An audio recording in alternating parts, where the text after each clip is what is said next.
बिहार के किशनगंज में एक प्रश्न पत्र को लेकर खड़े हुए विवाद की।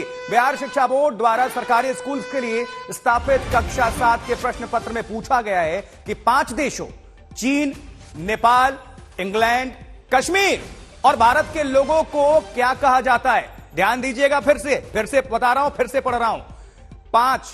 5 देश चीन, नेपाल, इंग्लैंड, कश्मीर और भारत के लोगों को क्या कहा जाता है। पूरा मामला सामने आने के बाद भारतीय जनता पार्टी के नेता हमलावर हैं। बीजेपी जिला अध्यक्ष सुशांत गोप ने कहा है कि घोर निंदनीय और महागठबंधन के तुष्टीकरण की राजनीति को हवा देने का प्रयास है और ये अपने आप में ये गड़बड़ी नहीं है, एक तरह से जुर्म है। और देखिए, किशनगंज में कश्मीर को लेकर सवाल पर यह विवाद है, उसको देश बता दिया गया है।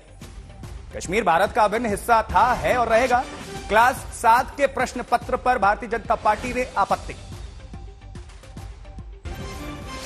सीमांचल के जिलों में यह पूछा जाना कि चीन के नागरिक को, इंग्लैंड के नागरिक को, नेपाल के नागरिक को, भारत के नागरिक को और उसी के साथ कश्मीर के नागरिक को क्या कहते हैं, यह बताता है कि यह सरकार कहीं न कहीं सरकार में बैठे हुए पीएफआई समर्थकों के और राजद के जो समर्थक पीएफआई हैं उनका नापाक गठजोड़ है। लोग सवाल उठा रहे हैं कि क्या बिहार सरकार कश्मीर को देश मानती है, अलग राज्य नहीं है भारत का हिस्सा। आगे बढ़ते हैं, एक और बड़ी खबर और इस पर एमआईएम नेता प्रतिक्रिया उनकी क्या है, आपको हम सुनवा देते हैं। पहले गवर्नमेंट स्कूल में जो क्लास 7 के इंग्लिश विषय में जो सवाल पूछा गया है कि निम्नलिखित में जो कंट्रीज दिया गया है उसमें कई कंट्रीज का नाम है, साथ में कश्मीर को भी जोड़ा गया है। 2-3 मामला समझ में आता है मेरे हिसाब से।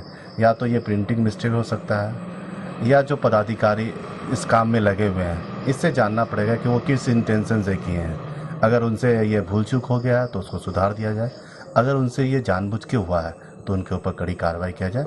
इसमें सरकार का कहीं रोल हमको नहीं समझ में आता है और इसमें राजनीति भी नहीं होनी चाहिए, क्योंकि ये हम लोग का ऐसा देश है जहाँ पर हम लोग सब कोई मिल के रहते हैं। किसी से कोई गलती हुई तो उसको उस गलती को भी समझना चाहिए, उनसे इस कारण पूछना चाहिए और अगर ये वाकई में गलती है तो फिर हम लोग को मिलकर उसको सुधारना चाहिए, चीज़ को अच्छा करना। इसमें राजनीति कहीं से नहीं होनी चाहिए।